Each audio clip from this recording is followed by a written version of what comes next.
Indira suspense காப் thriller திரைப்படத்தை எங்கேயும் எப்போதும் கண்டு மகிழ சன் நெக்ஸ்ட் ஆப் டவுன்லோட் செய்யுங்கள். நீங்க ஒன்னும் சொல்ல வேண்டாம். சம்மதம்னு ஒரு வார்த்தை சொல்லுங்க, மத்ததையெல்லாம் நான் பாத்துக்கிறேன். ஏங்க என்னத பாத்துப்பீங்க? ஏய் ரம்யா, என்ன இவங்க வந்து ஏதோ சொல்லிட்டு இருக்காங்க? நீ உங்க பையனை விரும்புறியா? அன்னைக்கு கேட்டதுக்கு நான் அப்படியெல்லாம் இல்ல, நீங்க என்ன தப்பா நினைக்கிறீங்கன்னு என்ன குத்தம் சொல்லி நீலி கண்ணீரெல்லாம் வடிச்ச. இப்ப என்ன சொல்ல போற? வினோ, என்ன எதுவுமே சொல்லாம இப்படி அமைதியா நின்னுட்டு இருந்தா என்ன அர்த்தம்? என்ன நடக்குது இந்த வீட்ல? பாப்பா எனக்கு ஒரே அசிங்கமா இருக்கு. ஏய், அவதான் பேசிக்கிட்டு இருக்கால, நீ எதுக்கு இப்ப தேவையில்லாம குறுக்க பேசிக்கிட்டு இருக்கிற? எதுவுமே முழுசா தெரியாம தப்பு தப்பா பேசாத. கொஞ்ச நேரம் வாயை முட்டு அமைதியாயிரு. ஐயா, நாங்க சொல்றது இருக்கட்டும். பையனோட அப்பா அம்மாவுக்கு இதுல முழு சம்மதமா? அவங்க அந்தஸ்துக்கு அவங்க எங்களோட சம்பந்தம் பண்ண சம்மதிப்பாங்களா? இங்க ஓகே வாங்கிட்டு தானே அங்கே ஓகே வாங்க முடியும். அதெல்லாம் டபுள் ஓகே சொல்லிட்டாங்க.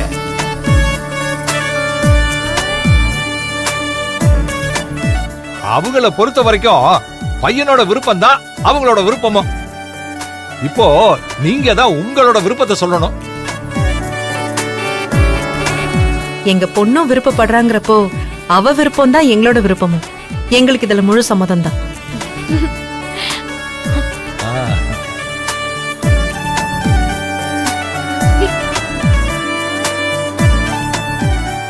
இப்பதாமா ஒரு நல்ல வார்த்தையை சொல்லிருக்கீங்க, மனசுக்கு நிறைவா இருக்கு.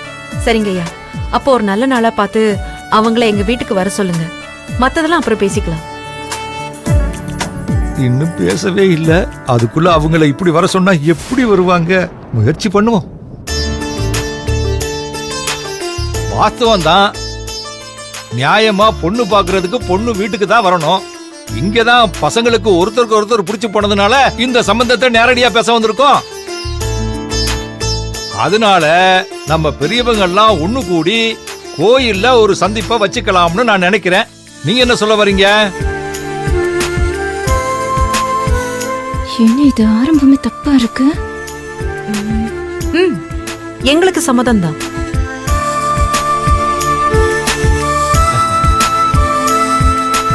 சரிம்மா, நாளைக்கே கோயில்ல சந்திக்கலாம். எத்தனை மணின்னு போன்ல தகவல் சொல்றேன். நான் வரட்டுமா? நீங்க யாரும் பயப்பட தேவையில்லை. என் பேரன் உங்க பொண்ண நல்லபடியா பாத்துக்குவான். அது உங்க பொண்ணுக்கு நல்லாவே தெரியும். நான் வர்றேம்மா. வரங்கம்மா, நல்லதே நடக்கும்.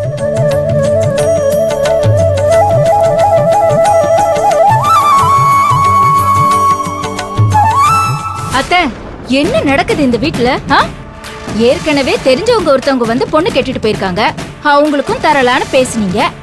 இப்போ திடீர்னு ஒருத்தர் நாளைக்கு கோயில்ல வந்து பேசுறேன்னு சொல்றாரு.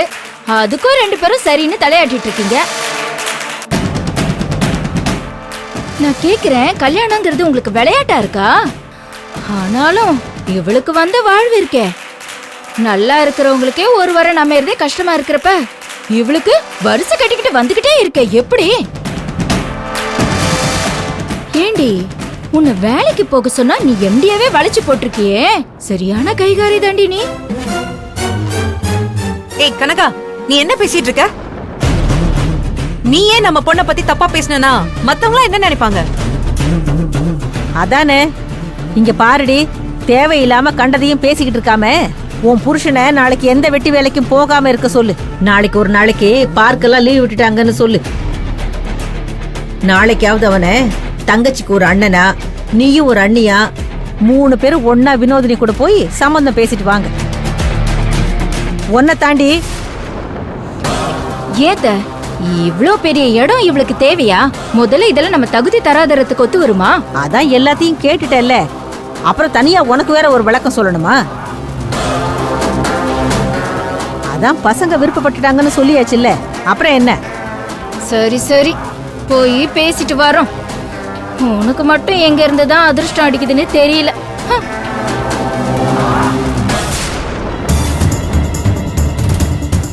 என்னப்பா ஏதோ முக்கியமான விஷயம் பேசணும்னு ஆபீஸ்க்கு வர சொல்லிருக்கீங்க. வீட்ல வந்து சொல்லிருக்கலாம்ல. அப்படி என்ன முக்கியமான விஷயம்? சொல்றேன். முதல்ல 2 பேரும் உட்காருங்கப்பா. என்ன மாமா, திரும்ப ஆபீஸ்ல ஜாயின் பண்ண போறீங்களா? அதுக்கான மீட்டிங் இது. அதான் பொறுப்புகளை எல்லாம் என்னை விட திறமையா பாக்குற என் பேரக்கிட்ட கொடுத்துட்டனே. இது நம்மளோட குடும்ப விஷயம்.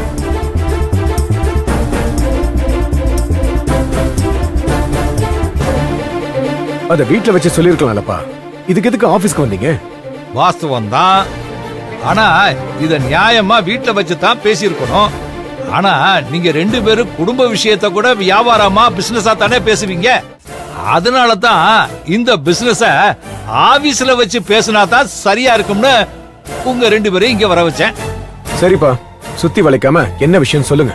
நான் உடனே என் பேரன் கிறிஸுக்கு கல்யாணம் பண்ணி வைக்கலாம்னு முடிவு பண்ணிருக்கேன். அதுதானே மாமா நாங்களும் சொல்லிட்டு இருக்கோம். இத சொல்லவா வர சொன்னீங்க? அவனை மட்டும் இப்ப ஓகே சொல்ல சொல்லுங்க, நாளைக்கே நிச்சயம் பண்ணிடலாம். ஆமா, பொண்ணை எங்க பாக்கணும்னு சொல்லுங்க. இந்த ஊரா, வெளியூரா, இல்ல வெளிநாடா? எங்க பாக்கணும்னு மட்டும் சொல்லுங்க மாமா. கொஞ்சம் பொறுமருமகளே. ஏன் கல்யாணத்துல அவ்வளவு அவசரம் இல்ல?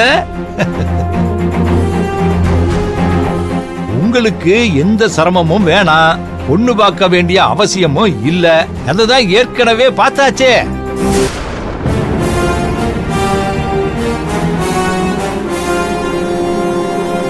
இப்போ எனக்கு தேவை உங்க 2 பேருடைய சம்மதம் மட்டும்தான். யார சொல்றீங்க? வேற யாரு? என் பேர மனசுக்குள்ள இருக்கிற அந்த ரம்யாவை தான் சொல்றேன். ச்சே, என்னப்பா விளையாடுறீங்களா? அவன வயசு கோளாறுல இப்படி புத்தி கெட்டு போய் பேசிக்கிட்டு இருக்கான். அவனை கண்டிச்சு திருத்த வேண்டிய நீங்களும் அவன் கூட சேர்ந்து பேசிக்கிட்டு இருக்கீங்க. என் பையனுக்கு எப்படிப்பட்ட இடத்துல பொண்ணை பார்த்து கல்யாணம் பண்ணு நினைச்சுக்கிட்டு இருக்கு தெரியுமா? ஆனா நீங்க நம்ம ஆபீஸ்ல வேலை பார்க்கிற ஒரு சாதாரண ஸ்டாஃப நம்ம வீட்டுக்கு மருமகள் ஆக்கணும் பாக்குறீங்க. இதுக்கு நான் ஒரு காலமும் சம்மதிக்க மாட்டேன். இந்த கல்யாணத்தை நடத்தவும் விட மாட்டேன்.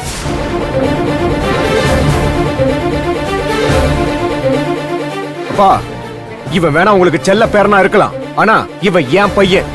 இவனுக்கு எப்படிப்பட்ட வாழ்க்கையை அமைச்சு கொடுக்கணும்னு எனக்கு தெரியும். இதுல நீங்க தலையிடாதீங்க. உங்க மேல மரியாதை இருக்கு, அத அனாவசியமா கெடுத்துக்காதீங்க. ஓ, அப்படி ஒண்ணு இருக்கா? இவன் உன்னோட பையன்ற நினைப்பு மட்டும் இருந்தா மட்டும் போதாது. அவனுக்கு யார பிடிச்சிருக்கு, யார அவன் கல்யாணம் பண்ணா அவன் வாழ்க்கை நல்லா இருக்கும்னு தெரிஞ்சு வச்சுக்கணும்.